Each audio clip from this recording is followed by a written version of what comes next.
Ainsi, l'avenir de Meghan Markle au sein de la famille royale britannique aurait été décidé en secret des années avant que le Megxit ne fasse la une des journaux. Et la personne qui aurait scellé ce destin n'est pas celle à laquelle on s'attendrait. Il ne s'agit ni d'un courtisan intrigant, ni d'un magnat de la presse à scandale. Il s'agit de Sophie Duchesse d'Édimbourg, celle qui pendant 25 ans a été la gardienne des secrets la plus disciplinée de toute l'institution. Et si cette histoire est si captivante, ce n'est pas parce que Sophie a soudainement décidé de tout révéler dans une interview ou de divulguer des SMS. C'est tout le contraire. Elle n'a jamais rien dit publiquement et ne le fera probablement jamais. C'est précisément pour cela que son témoignage privé a autant d'importance. Alors, avant d'aborder le moment précis qui aurait tout changé, abonnez-vous et activez les notifications pour ne rien manquer de Crown Watch. Nous décortiquons les dynamiques royales dont personne d'autre ne parle. Très bien, parlons donc de qui est réellement Sophie, car on ne peut comprendre l'importance de son opinion sans comprendre ce qu'elle a traversé pour obtenir la position qu'elle occupe aujourd'hui. En 2001, Sophie Rhys-Jones était mariée au prince Edward depuis à peine 2 ans. Elle dirigeait toujours son agence de relations publiques, cherchant encore à concilier son rôle de membre actif de la famille royale et sa carrière privée lorsqu'elle s'est assise pour une réunion avec un homme qu'elle croyait être un riche cheikh arabe intéressé par les services de son entreprise. Elle ignorait qu'elle était enregistrée. La conversation qui suivit faillit mettre un terme à sa carrière royale avant même qu'elle n'ait véritablement commencé. Elle fit des remarques indiscrètes sur Tony Blair. Elle laissa entendre que la reine attendait avec impatience la fin de sa visite d'État. Elle évoqua des accords commerciaux qui soulevèrent de graves questions de conflit d'intérêts compte tenu de sa position. Le News of the World publia l'intégralité de l'affaire. Le palais était furieux. Le public impitoyable ne lui pardonna rien. Et Sophie s'est retrouvée au cœur d'un scandale qui détruit une réputation à jamais. Voilà ce qui en dit long sur son caractère. Elle n'a pas fui, elle n'a pas riposté, elle n'a pas donné d'interview larmoyante, ni publié de communiqué soigneusement rédigé par un attaché de presse hollywoodien. Elle s'est concentrée sur son travail. Pendant des années, discrètement, méthodiquement, avec une discipline et une humilité que les gens à l'intérieur du palais remarquaient et respectaient à parts égales. La reine Élisabeth, peu patiente avec les membres de sa famille qui privilégiaient leur drame personnel à leurs devoirs institutionnels, a observé attentivement la réaction de Sophie face à cette crise. Ce qu'elle a vu l'a apparemment pleinement satisfaite. Au cours de la décennie suivante, Sophie est devenue l'une des plus proches confidentes de la reine. Non pas grâce à son charme, ni parce qu'elle faisait des gros titres, mais grâce à sa constance, car elle comprenait qu'au sein de la famille royale, la confiance se construit lentement et se perd en un instant. Ce contexte est crucial, car la femme décrite par certaines sources comme ayant forgé une opinion personnelle sur Meghan Markle n'est ni une commère, ni une intrigante, ni une personne animée de rancune.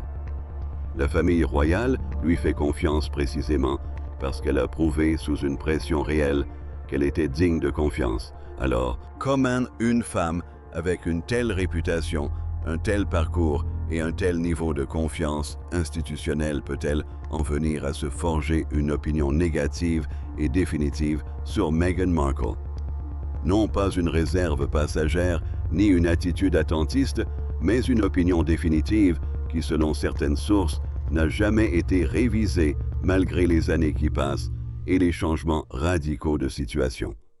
La réponse commence durant cette brève et extraordinaire période où William Kate, Harry et Meghan ont fonctionné comme une seule entité, la période des Fab Four de fin 2017 à début 2019, soit environ 18 mois durant lesquels le monde est tombé amoureux de l'idée d'une monarchie modernisée dirigée par deux couples glamour travaillant en harmonie. Derrière cette image des sources laisse entendre qu'il se passait tout autre chose. Meghan a fait son entrée dans la vie royale avec un style social radicalement différent de tout ce que la famille avait connu auparavant. Chaleureuse, expressive, physiquement à l'aise, avec l'intimité à l'américaine, ou poser la main sur le bras de quelqu'un, ou engager la conversation à voix basse, est considérée comme une simple marque d'affection. Dans la plupart des contextes, cette chaleur humaine est un atout. Elle est attachante magnétique, et c'est en partie ce qui a permis au public de s'identifier si rapidement à Meghan durant ses premiers mois. Mais la famille royale britannique n'est pas un contexte comme les autres, et William n'est pas une personne comme les autres. These sources décrivent William comme extrêmement discret dans ses relations personnelles, physiquement réservé d'une manière qui dépasse la réserve britannique habituelle pour atteindre un niveau plus marqué et plus personnel. Ceux qui ont travaillé étroitement avec lui pendant des années décrivent un homme qui maintient des limites strictes, même avec les personnes qu'il apprécie sincèrement. La confrontation entre le style social de Meghan et les limites personnelles de William a créé des tensions que la plupart des gens n'ont jamais perçues. Sophie, elle les a vues. Une réunion privée est régulièrement évoquée par les sources lorsque cette histoire refait surface. Il ne s'agit pas d'une cérémonie d'État ni d'un engagement royal officiel avec caméras tenues assorties et placements soigneusement orchestrés. C'est une réunion de famille privée, de celles qui ne figurent jamais dans les calendriers officiels et ne font jamais l'objet d'articles de presse, car les personnes présentes savent que ce qui se passe entre ces murs reste entre ces murs. Les sources restent volontairement vagues quant à l'occasion précise, la date, le lieu et la liste complète des invités, mais elles ne manquent pas de détails sur ce qui se serait passé ni sur les personnes présentes. Pour comprendre l'importance de cette dynamique, il faut d'abord saisir le fonctionnement interne de la période des Fab Four. L'image publique était soigneusement construite. William, Kate, Harry et Meghan présentaient une façade commune, multipliant les engagements conjoints et les causes coordonnées, projetant délibérément une monarchie modernisée plus humaine et pertinente, chose que les générations royales précédentes avaient eu du mal à réaliser. Cette image exigeait un travail constant, une coordination permanente, des moments réguliers passés ensemble en privé, une gestion logistique rigoureuse, une communication harmonisée et la capacité à composer avec les complexités des vies personnelles et professionnelles de 4 personnes aux personnalités distinctes, tentant de fonctionner comme une unité cohérente. En pratique, les sources suggèrent que ces contacts privés réguliers ont permis aux différences entre ces 4 personnalités de se manifester d'une manière imperceptible lors des apparitions publiques. Et la différence la plus significative opposait Meghan et William. Voici ce que les sources décrivent précisément. En privé, Meghan se montre chaleureuse, directe et expressive, reflétant tout naturellement ses origines américaines. Elle maintient un contact visuel soutenu et participe activement aux conversations. Elle touche les bras, les épaules, les mains d'une manière que la culture sociale américaine considère comme une interaction tout à fait normale et chaleureuse. Pour la plupart des gens, dans la plupart des situations, cette chaleur est appréciée. Elle témoigne d'un intérêt et d'une connexion sincère. William n'est pas comme tout le monde. Les sources qui ont passé du temps avec lui en privé le décrivent unanimement comme un homme qui respecte scrupuleusement ses limites physiques. Ni froid, ni antipathique, il est simplement très attentif à son espace personnel. Une attitude que ceux qui le connaissent bien perçoivent rapidement et respectent instinctivement. Les membres du personnel qui ont travaillé en étroite collaboration avec lui évoquent une règle tacite concernant les interactions physiques parfaitement comprises par les conseillers royaux de longue date, on n'initie pas le contact physique avec William. Vous suivez ses directives à la lettre. Une poignée de main, lorsqu'il vous tend la sienne, rien de plus sans un signal clair de sa part au préalable. Selon certaines sources, Meghan ignorait ce protocole ou ne l'a pas respecté. Lors de conversations privées durant la période des Fab Four, des sources décrivent des interactions entre Meghan et William qui ont créé un malaise palpable. Non pas des scènes dramatiques, ni des confrontations que l'on pourrait qualifier de moments décisifs, mais une main posée sur son bras pendant une conversation qui s'est prolongée un instant de trop.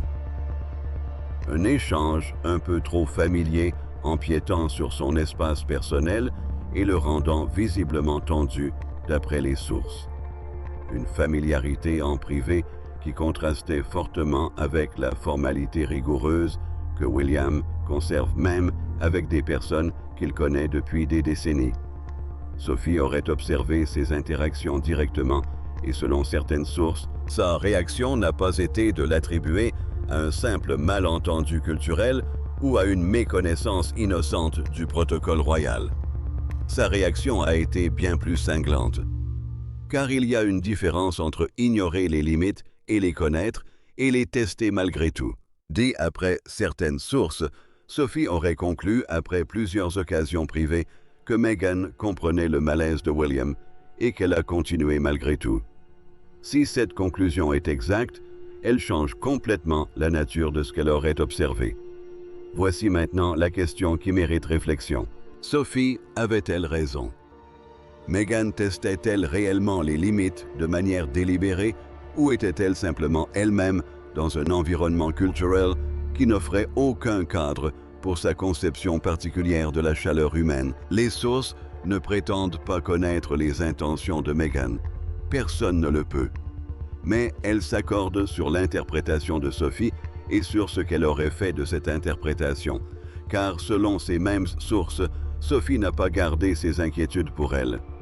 Elle n'a pas informé la presse. Elle n'a pas convoqué de réunion de famille. Elle n'a entrepris aucune démarche spectaculaire pouvant être qualifiée d'ingérence ou de manipulation. Mais elle a parlé à Kate.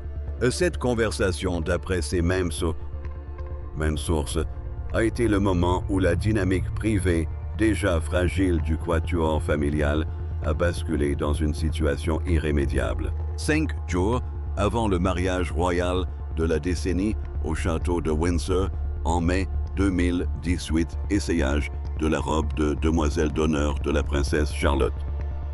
Ce que le monde a finalement retenu de cet après-midi-là, c'est une histoire de collant. Charlotte devait-elle emporter ou non? Un désaccord entre deux belles sœurs sur un détail si insignifiant qu'il n'a guère suscité de véritables conflits. Mais ce n'est pas de cela qu'il s'agissait réellement.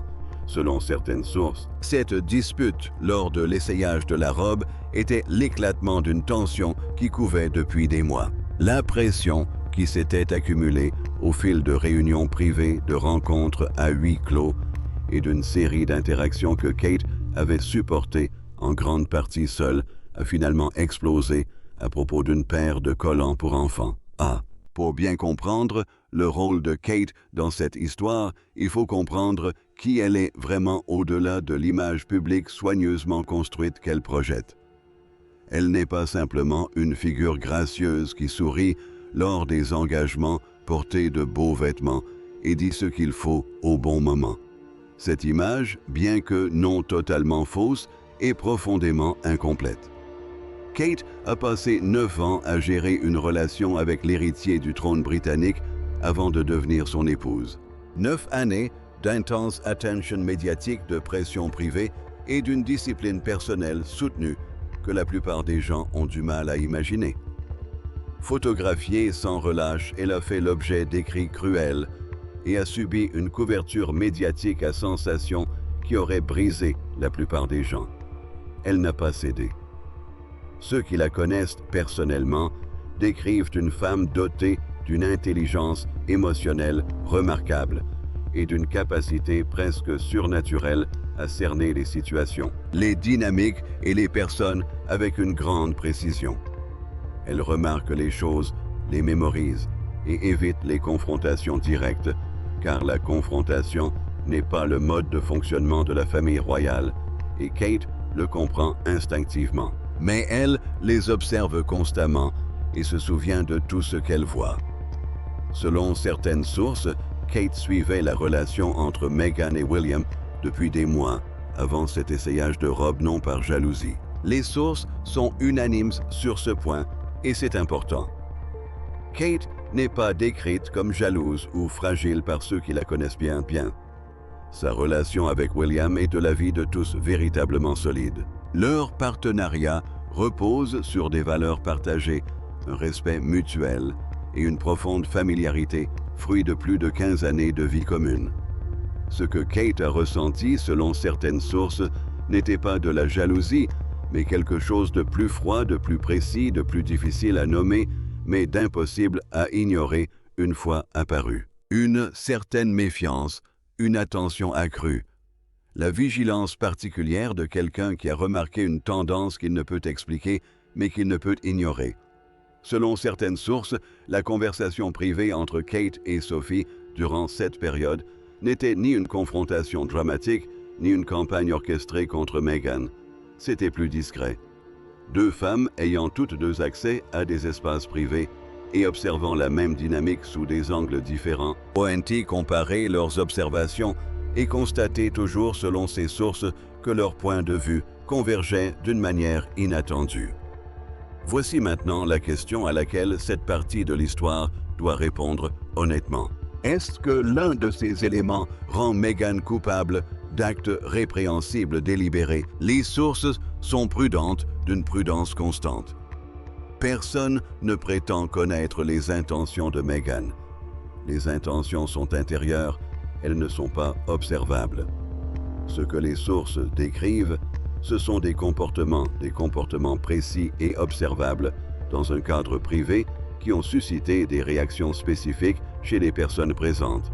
Que ces comportements aient été une tentative délibérée de tester les limites ou une véritable incompréhension culturelle reste une question qui ne trouvera peut-être jamais de réponse définitive. Cependant, la polémique autour de la robe de demoiselle d'honneur nous éclaire sur ce qui s'était déjà passé entre ces femmes en mai 2018. En effet, le récit d'Harry dans Spare décrit Kate arrivant à l'essayage dans un état émotionnel particulier, stressé et en larmes. À un moment donné, la tension était palpable entre les deux femmes, nécessitant des excuses formelles pour l'apaiser. Or, comparant ce récit aux articles de Page Six et d'autres médias qui contredisent totalement la version d'Harry, c'est Meghan qui aurait fait pleurer Kate, et Kate serait repartie de l'essayage profondément bouleversée, bien au-delà d'un simple désaccord sur des collants pour enfants. Deux versions opposées du même après-midi. Selon certaines sources, cette divergence s'explique par le fait que les deux femmes ont vécu cet après-midi à travers le prisme de tout ce qui se serait déjà produit entre elles. Kate ne pleurait pas à cause de ses collants. Meghan n'était pas contrariée par ses collants. Les collants n'étaient que le moment où des mois de tension accumulée ont finalement trouvé un moyen de se manifester. Et Sophie, selon certaines sources, savait exactement d'où venait cette tension, car elle l'aurait vue se construire depuis le tout début de la période des Fab Four. Quelque chose a changé à Kensington Palace à l'automne 2018. Pas de façon spectaculaire, pas de décision annoncée, ni de restructuration officielle ayant fait les gros titres. Juste un changement d'atmosphère discret, mais indéniable. Le personnel l'a remarqué en premier comme toujours. Ceux qui arpentent ces couloirs au quotidien, qui gèrent la logistique de la vie royale, qui observent les interactions entre les membres de la famille dans des moments d'intimité, l'ont ressenti avant même que quiconque ne le dise. La chaleur qui entourait le projet des Fab Four s'est rapidement dissipée, et ce dans une direction bien précise à l'égard de Meghan. Pour saisir toute la portée de ce qui s'est passé durant cette période, il faut examiner 4 événements parallèles documentés et rapportés indépendamment par de multiples sources crédibles. Car mis bout à bout, ils révèlent une tendance qu'il est très difficile d'expliquer par le hasard. Le premier point concerne le personnel. En octobre 2018, le Times de Londres a publié un article révélant que des membres du personnel de Meghan avaient déposé des plaintes officielles concernant son style de management. Le rapport décrivait des courriels envoyés tôt le matin, avant les heures de travail raisonnables, des exigences formulées à des moments qui empêchaient le personnel de maintenir des limites professionnelles normales, un environnement de travail que plusieurs membres du personnel ont jugé véritablement insoutenable. Il ne s'agissait pas de spéculation anonyme sur Internet. C'était un article paru dans l'un des journaux britanniques les plus respectés et les plus rigoureux sur le plan juridique, citant des sources ayant une connaissance directe de la situation interne. Buckingham Palace a par la suite confirmé avoir enquêté sur ces plaintes.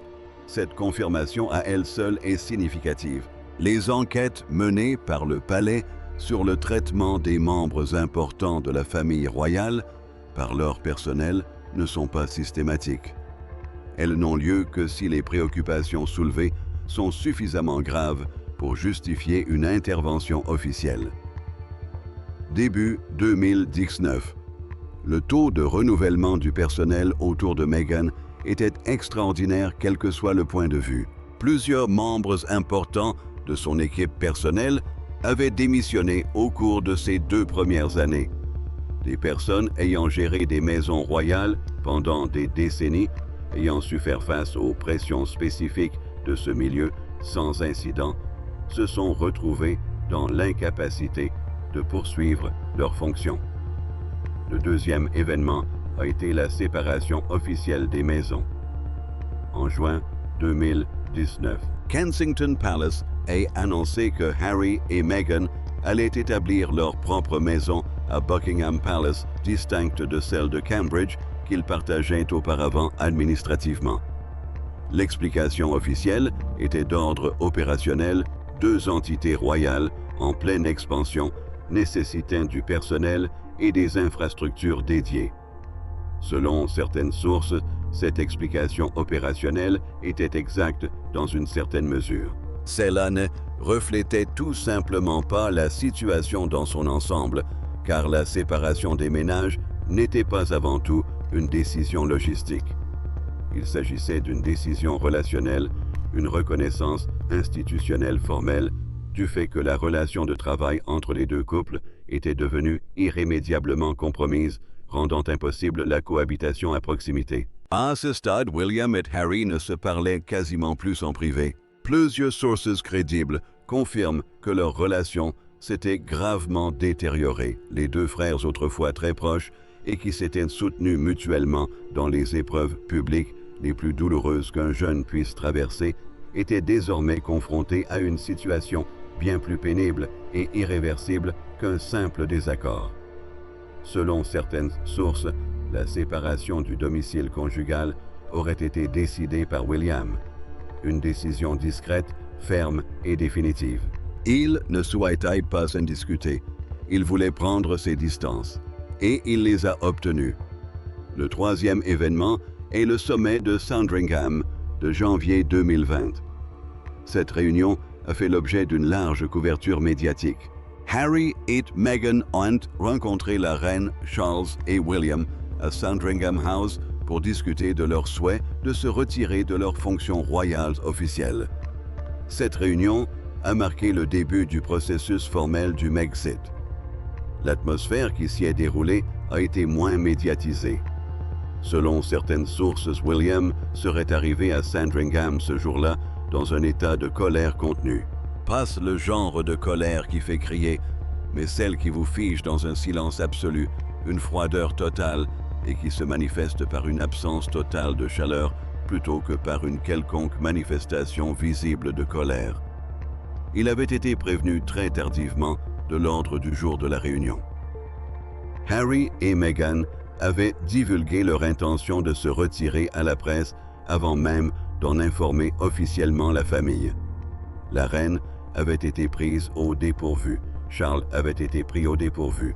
William avait été pris au dépourvu. Pour un homme qui accorde une importance primordiale au contrôle, aux procédures et à l'intégrité institutionnelle. Cette suite d'événements n'était pas seulement blessante. Il s'agissait, selon certaines sources, d'une trahison fondamentale des protocoles familiaux. Il a assisté à toute la réunion. Il a dit ce qui devait être dit. Il a participé à l'élaboration des modalités officielles. Et il a quitté Sandringham ces jours-là, selon certaines sources, son opinion personnelle sur la situation des Sussex étant définitivement et irrévocablement ancrée. Le quatrième élément est celui qui est le plus directement lié au rôle présumé de Sophie dans cette histoire, car durant la même période, les conversations privées entre les membres les plus importants de la famille royale concernant l'avenir à long terme de Meghan au sein de l'institution ont radicalement changé de nature. Auparavant, les discussions portaient sur l'intégration, sur la manière de soutenir Meghan, de l'aider à s'orienter dans une institution aux règles non écrites et sur la gestion des inévitables frictions entre ses origines et les exigences particulières de la vie royale. Fin 2018, ces conversations avaient complètement changé. Elles ne portaient plus sur l'intégration, elles abordaient une question plus complexe, la viabilité de la situation actuelle, les options réalistes de l'institution dans le cas contraire, et les modalités d'une sortie en douceur si cela s'avérait nécessaire. Sophie participait à ces conversations. Selon certaines sources, son témoignage était cohérent et précis. Elle n'a pas exprimé d'émotion ni formulé ses préoccupations en termes personnels. Elle a exposé ce qu'elle aurait observé, les schémas comportementaux, les incidents précis et la dynamique particulière avec William qu'elle avait vu se développer à plusieurs reprises en privé. Elle l'a présenté comme elle présente tout calmement, factuellement, sans emphase. Et des sources indiquent que les personnes présentes dans la pièce écoutaient comme on écoute lorsqu'une personne en qui l'on a une confiance absolue nous confie quelque chose que l'on soupçonnait vaguement, mais que l'on n'osait pas exprimer à voix haute. Harry n'a pas participé à ces conversations. Ce détail est peut-être le plus important pour la suite des événements, car Harry avait une compréhension totalement différente de ce qui se passait autour de lui et de ses raisons.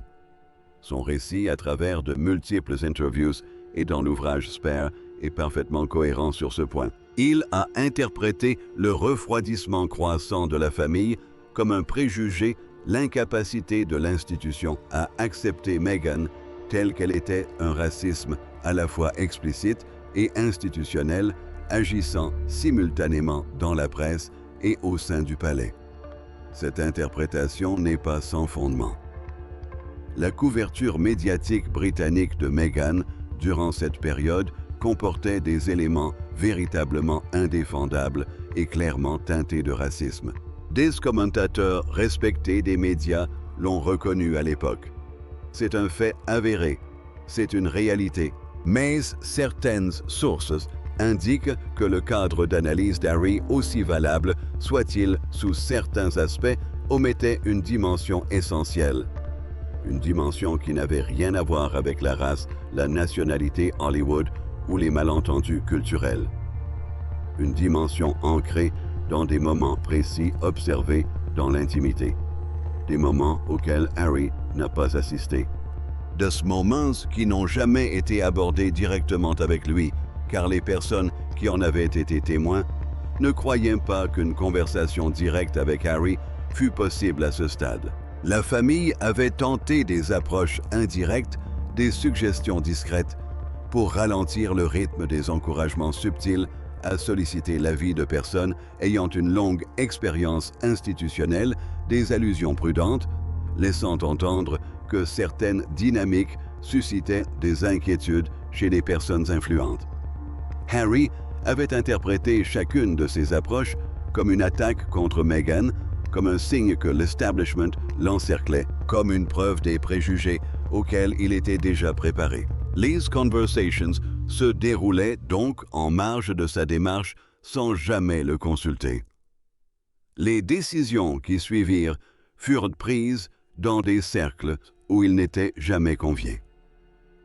En janvier 2020, lorsque Harry se trouvait à Sandringham et entendit les termes officiels de la réponse de sa famille au Megxit, les rouages de ce qui se tramait étaient en gestation depuis plus d'1 an. Il assistait à l'aboutissement d'un processus dont il ignorait tout.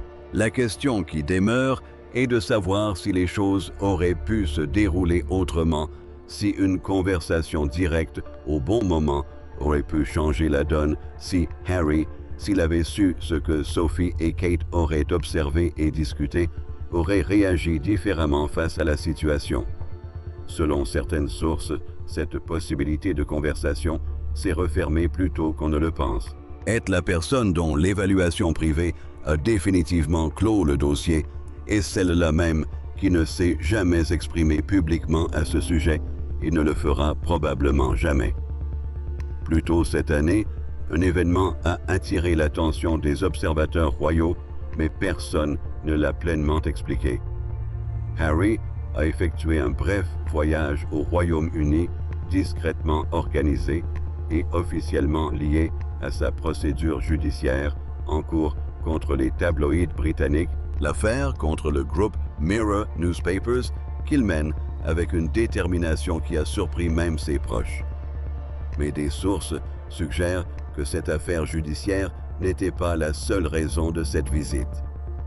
Ces mêmes sources décrivent une série de conversations privées qui ont eu lieu pendant le séjour de Harry, non pas avec Charles, dans un format susceptible d'alimenter la presse, ni avec William, dans un contexte donnant lieu à des photos ou des déclarations officielles.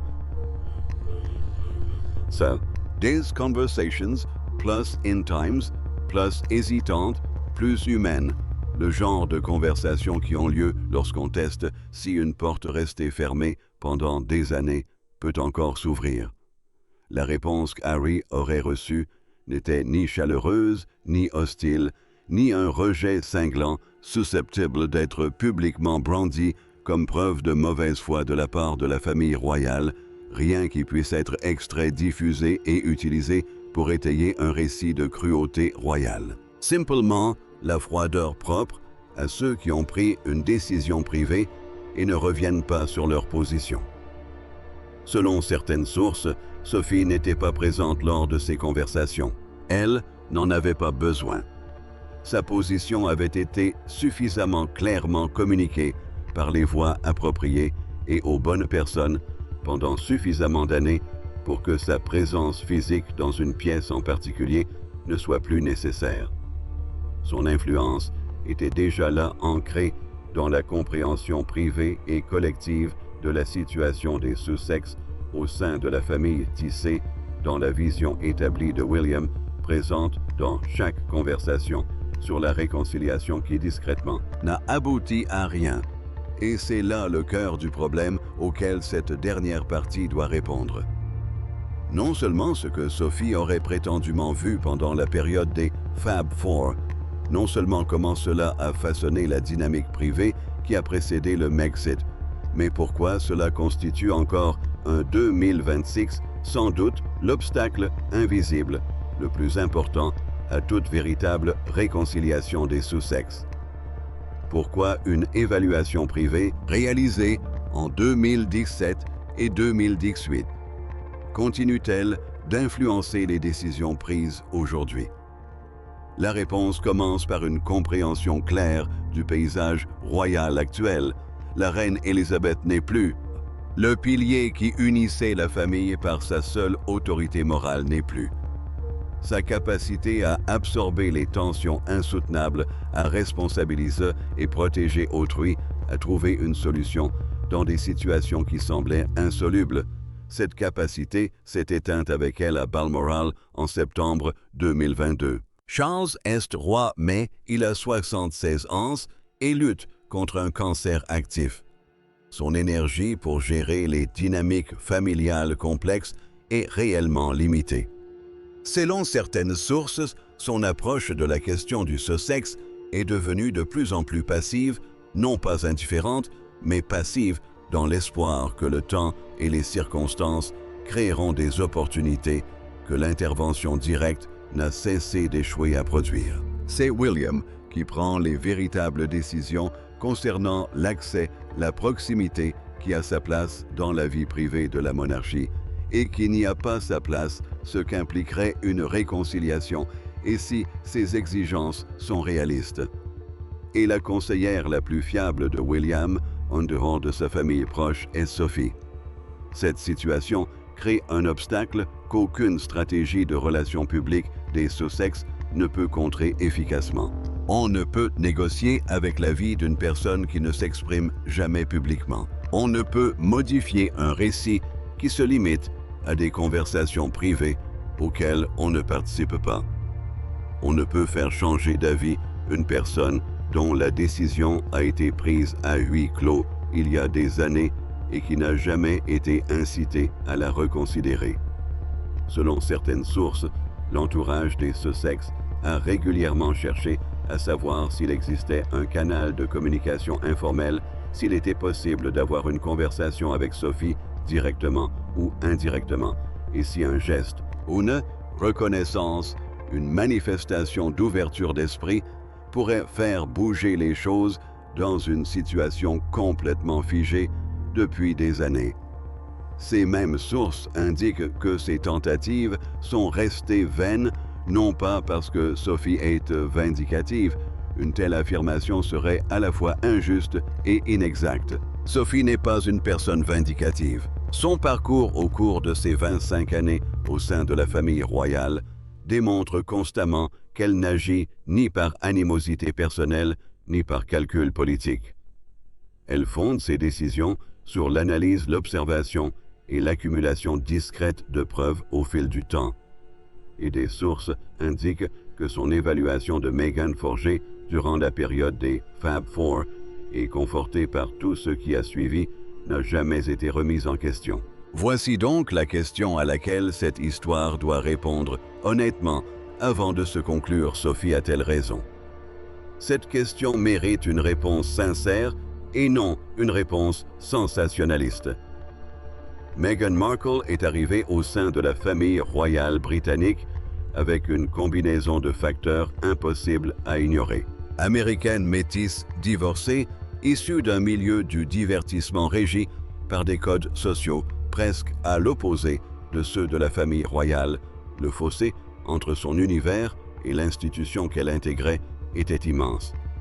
On attendait d'elle qu'elle le franchisse presque instantanément sous le regard incessant du public, tout en gérant une relation avec un homme dont l'histoire avec cette institution était elle aussi complexe. Les codes sociaux de la famille royale britannique ne sont consignés nulle part. Ils s'acquièrent par la proximité au fil des années et des décennies. Meghan, elle n'avait que quelques mois. Elle apprenait des règles que personne n'énonçait explicitement tout en étant jugée selon des critères que personne ne formulait ouvertement. Ce contexte est bien réel, il est important et mérite d'être pris en compte dans toute analyse des dysfonctionnements survenus durant la période des Fab Four. Cependant, certaines sources indiquent que les inquiétudes de Sophie n'étaient pas liées aux difficultés d'adaptation culturelle de Meghan. Cette distinction est cruciale. Les difficultés d'adaptation culturelle sont compréhensibles, elles sont pardonnables. Avec le temps, la patience et d'une sincère bienveillance de part et d'autre, elles peuvent se résoudre.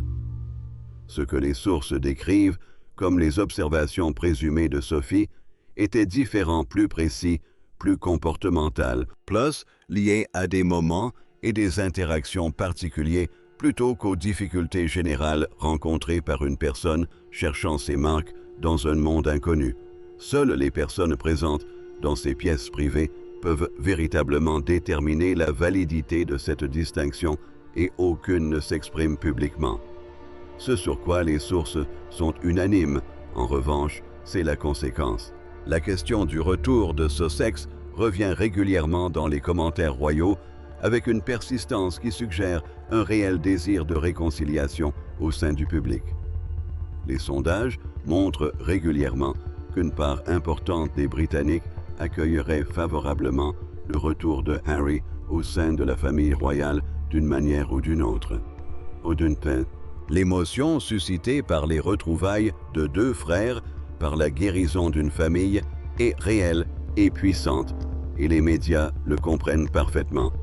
Cependant, certaines sources indiquent que l'aspiration du public à la réconciliation et la réalité privée au sein du palais évoluent dans des mondes totalement différents. Car ceux dont les analyses privées déterminent les conditions d'une réconciliation ne sont pas influencés par l'opinion publique. Ils ne consultent pas les sondages. ILS ne suivent pas les apparitions médiatiques des Sussex et ne modifient pas leur point de vue en fonction de la façon dont Meghan se présente dans une série Netflix soigneusement mise en scène. Ils forgent leur opinion dans l'intimité de leur cercle à partir d'observations directes de moments précis que le public n'a jamais vus et ne verra jamais. Sophie a forgé la sienne plus tôt que la plupart l'a exprimée plus clairement et, selon certaines sources, l'a maintenue avec plus de constance. Le quatuor légendaire n'existe plus. Les engagements coordonnés, les apparitions communes. L'image soigneusement entretenue de 4 personnes construisant ensemble un avenir commun, tout cela appartient désormais au passé. Il ne reste qu'une famille qui tente de surmonter une fracture jamais pleinement reconnue publiquement et jamais en voie de guérison en privé. Et quelque part dans l'explication de la persistance de cette fracture, dès la raison pour laquelle chaque tentative de réconciliation perd de son élan avant de produire quoi que ce soit de concret, des sources suggèrent de trouver Sophie qui ne crie pas, ne fait pas campagne, ne fait rien, qui puisse être pointée du doigt, citée ou utilisée comme preuve d'ingérence simplement présente, digne de confiance cohérente maintenant, une position privée, qui a été clairement exprimée une fois pour toutes aux bonnes personnes et qui a discrètement façonné tout depuis. Les caméras ont immortalisé les sourires. Le public a entrevu la promesse d'un avenir nouveau, porteur d'espoir et de modernité.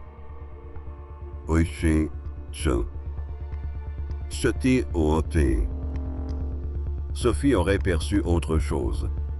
Et dans cette famille, dans ces pièces, parmi ces personnes, ce que Sophie voit compte plus que presque tout ce que les caméras ont pu capturer.